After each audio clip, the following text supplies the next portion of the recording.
Chapter 8. It's My Own Invention. After a while, the noise seemed gradually to die away, till all was dead silence, and Alice lifted up her head in some alarm. There was no one to be seen, and her first thought was that she must have been dreaming about the lion and the unicorn, and those queer Anglo-Saxon messengers. However, there was the great dish still lying at her feet, on which she had tried to cut the plum cake. "So I wasn't dreaming after all," she said to herself, unless we're all part of the same dream. Only I do hope it's my dream, and not the Red King's. I don't like belonging to another person's dream," she went on in a rather complaining tone. "I've a great mind to go and wake him, and see what happens." At this moment her thoughts were interrupted by a loud shouting of "Ahoy, ahoy, check!" and a knight dressed in crimson armor came galloping down upon her, brandishing a great club. Just as he reached her, the horse stopped suddenly. You're my prisoner," the knight cried as he tumbled off his horse. Startled as she was, Alice was more frightened for him than for herself at the moment, and watched him with some anxiety as he mounted again. As soon as he was comfortably in the saddle, he began once more. But here another voice broke in. "Ahoy, ahoy, ahoy, check!" And Alice looked around in some surprise for the new enemy. This time it was a white knight. He drew up at Alice's side and tumbled off his horse just as the red knight had done. Then he got on again, and the two knights sat and looked at each other for some time without speaking. Alice looked from one to the other in some bewilderment. "She's my prisoner, you know," the red knight said at last. "Yes, but then I came and rescued her," the white knight replied. "Well, we must fight for her then," said the red knight as he took up his helmet, which hung from the saddle and was something the shape of a horse's head, and put it on. "You will observe the rules of battle, of course," the white knight remarked, putting on his helmet too. "I always do," said the red knight. They began banging away at each other with such fury that Alice got behind a tree to be out of the way of the blows. "I wonder now what the rules of battle are," she said to herself as she watched the fight timidly peeping out from her hiding place. "One rule seems to be that if one knight hits the other, he knocks him off his horse, and if he misses, he tumbles off himself. And another rule seems to be that they hold their clubs with their arms, as if they were Punch and Judy. What a noise they make when they tumble, just like a whole set of fire irons falling into the fender. And how quiet the horses are. They let them get on and off just as if they were tables." Another rule of battle that Alice had noticed seemed to be that they always fell on their hands. That battle ended with their both falling off in this way, side by side. When they got up again, they shook hands, and then the red knight mounted and galloped off. "It was a glorious victory, wasn't it?" said the white knight as he came up panting. "I don't know," Alice said doubtfully. "I don't want to be anybody's prisoner. I want to be a queen." So you will when you've crossed the next brook," said the white knight. "I'll see you safe to the end of the wood, and then I must go back, you know. That's the end of my move." "Thank you so much," said Alice. "May I help you off with your helmet?" It was evidently more than he could manage by himself. However, she managed to shake him out of it at last.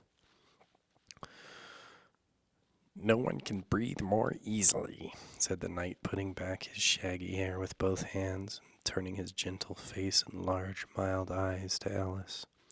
She thought she had never seen such a strange-looking soldier in all her life. He was dressed in tin armor, which seemed to fit him very badly, and he had a queer-shaped little deal box fastened across his shoulders, upside down, and with the lid hanging open. Alice looked at it with great curiosity. "I see you're admiring my little box," the knight said in a friendly tone. "It's my own invention to keep clothes and sandwiches in. You see, I carry it upside down so that the rain can't get in." "But the things can get out," Alice gently remarked. "Do you know the lid's open?" I didn't know it," the knight said, a shade of vexation passing over his face. "Then all the things must have fallen out, and the box is no use without them." He unfastened it as he spoke, and was just going to throw it into the bushes when a sudden thought seemed to strike him, and he hung it carefully on a tree. "Can you guess why I did that?" he said to Alice. Alice shook her head. "In hopes some bees may make a nest in it, and then I should get honey." "But you've got a beehive, or something like one, fastened to the saddle," said Alice. "Yes, it's a very good beehive," the knight said in a discontented tone. "One of the best kind, but not a single bee has come near it yet. And the other thing is a mouse trap. I suppose the mice keep the bees out, or the bees keep the mice out. I don't know which." "I was wondering what that mouse trap was for," said Alice. "It isn't very likely that there would be very many mice on a horse's back." "Not very likely, perhaps," said the knight. "But if they do come, I don't choose to have them running all about. You see," he went on after a pause, it's all well to be provided for everything, and that's the reason the horse has all those anklets round his feet." "But what are they for?" Alice asked in a tone of great curiosity. "To guard against bites of sharks," the knight replied. "It's an invention of my own. Now help me on. I'll go with you to the end of the wood. What's that dish for?" "It's meant for plum cake," said Alice. "We'd better take it with us," the knight said. "It'll come in handy if we find any plum cake. Help me to get it into this bag." This took a long time to manage, though Alice held the bag open very carefully, because the knight was so very awkward in putting the dish in. The first 2 or 3 times he tried, he fell in himself instead. "It's a rather tight fit, you see," he said as they got in at last. "There's so many candlesticks in the bag." And he hung it to the saddle, which was already loaded with bunches of carrots and fire irons and many other things. I hope you've got your hair well fastened on," he continued as they set off. "Only in the usual way," Alice said, smiling. "That's hardly enough," he said anxiously. "You see that the wind is very strong here. It's as strong as soup." "Have you invented a plan for keeping the hair from being blown off?" Alice inquired. "Not yet," said the knight, "but if I've got a plan for keeping it from falling off." "I should like to hear it very much." "First you take an upright stick," said the knight. "Then you make your hair creep up it like a fruit tree. Now the reason hair falls off is because it hangs down. Things never fall upwards, you know. It's a plan of my own invention. You may try it if you like." It didn't sound like a comfortable plan, Alice thought, and for a few minutes she walked on in silence, puzzling over the idea of every now and then stopping to help the poor knight, who certainly was not a good rider. Whenever the horse stopped, which it did very often, he fell off in front, and whenever it went on again, which it generally did rather suddenly, he fell off behind. Otherwise he kept on pretty well, except he had a habit of now and then falling off sideways, and as he generally did this on the side on which Alice was walking, she soon found that it was the best plan not to walk quite close to the horse. I'm afraid I'm afraid you've not had much practice in writing, she ventured to say, as she was helping him up from his fifth tumble. The knight looked very much surprised and a little offended at the mark. What makes you say that? He asked as he scrambled back into the saddle, keeping hold of Alice's hair with one hand, to save himself from falling over on the other side. Because people don't fall off quite so often when they've had much practice.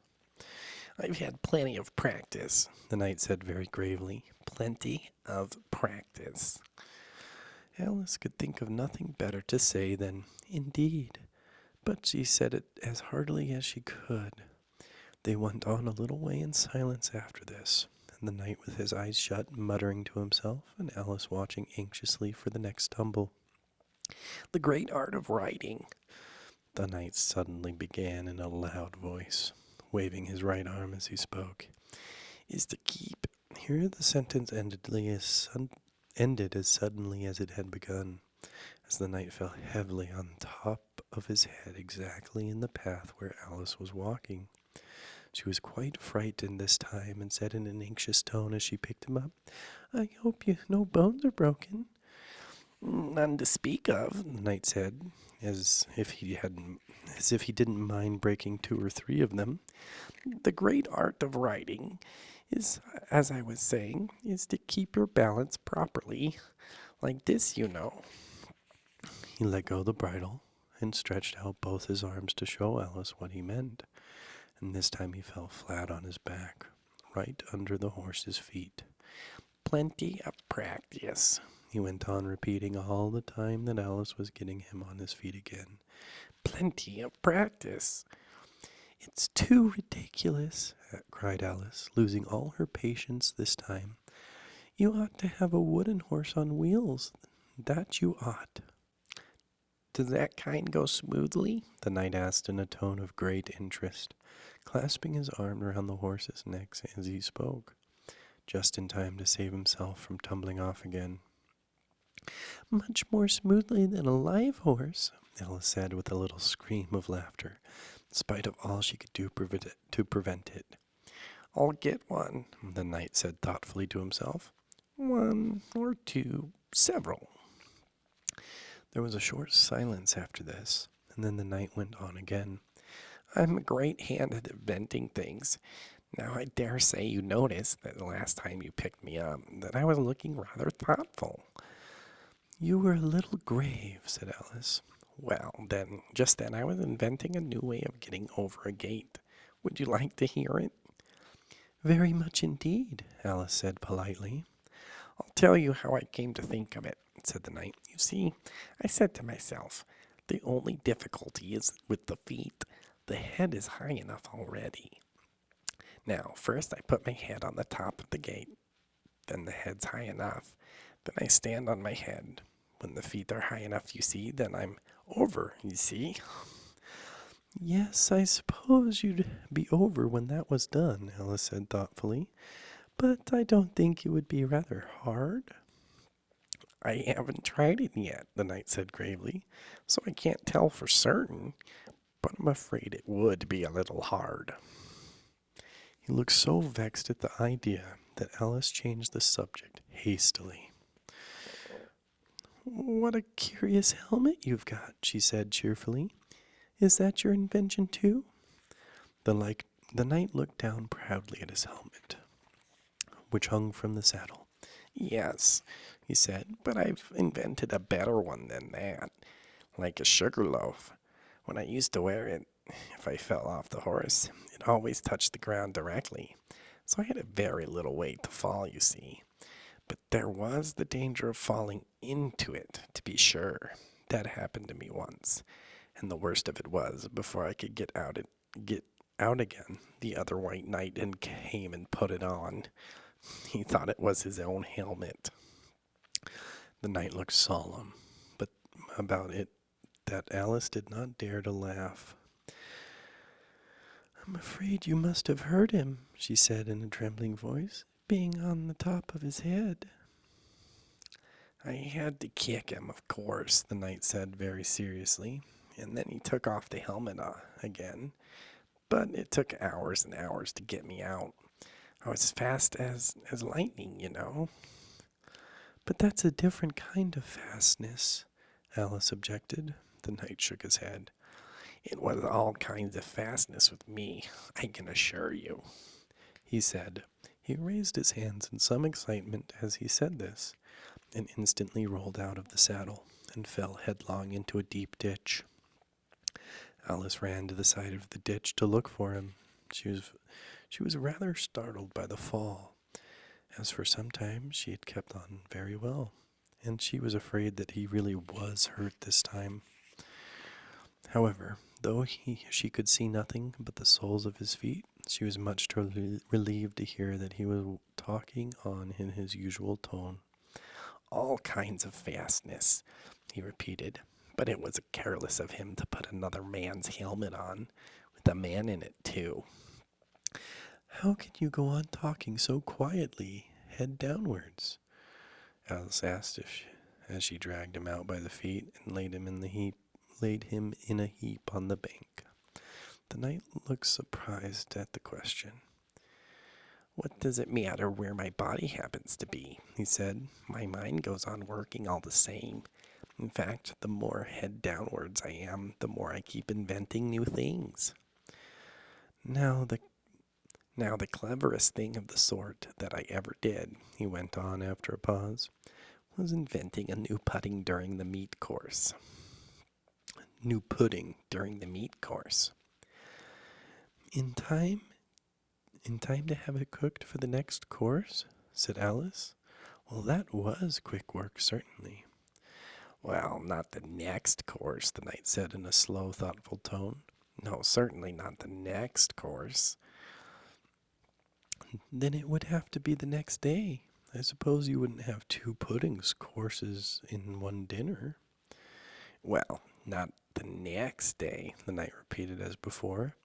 Not the next day. In fact, he went on, holding his head down and his voice getting lower and lower, I don't believe that pudding ever was cooked. In fact, I don't believe that pudding ever will be cooked. And yet it was a very clever pudding to invent.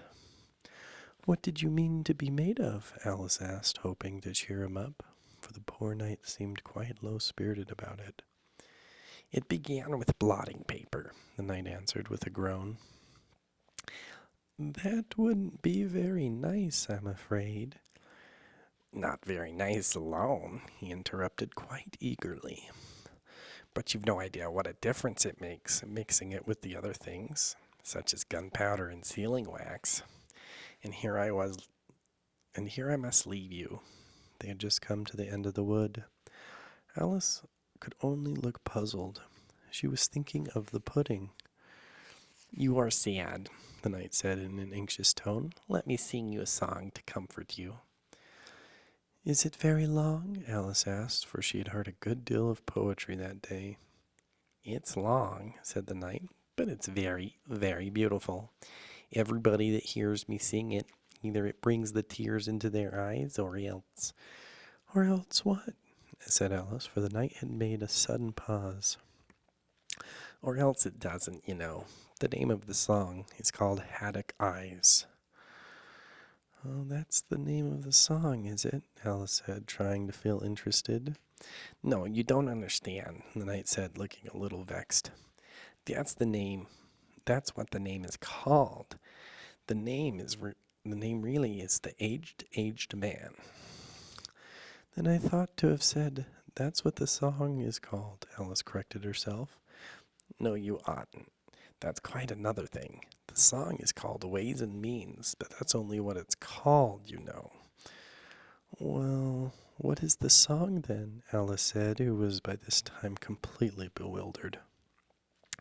I was coming to the gate, the knight said. The song really is a sitting on a gate, and the tune's my own invention. So saying, he stopped his horse and let the reins fall on its neck, then slowly beating time with one hand, and with a faint smile lighting up his gentle, foolish face, as if he enjoyed the music of the song, he began. Of all the strange things that Alice saw in her journey through the looking-glass, this was the one that she always remembered most clearly. Years afterward, she would bring the whole scene back again, as if it had been only yesterday. The mild blue eyes and kindly smile of the night, the setting sun gleaming through his hair and shining on his armor in a blaze of light that quite dazzled her. The horse quietly moving about, with the reins hanging loose on his neck, cropping the grass at her feet, and the black shadows of the forest behind. All this she took in like a picture, as with one hand shading her eyes she leant against a tree, watching the strange pair and listening in a half dream to the melancholy music of the song. But the tune isn't his own invention, she said to herself. It's I give thee all, I can no more. She stood and listened very attentively, but no tears came into her eyes.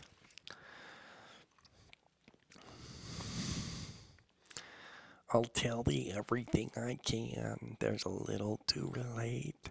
I saw an aged man sitting on a gate.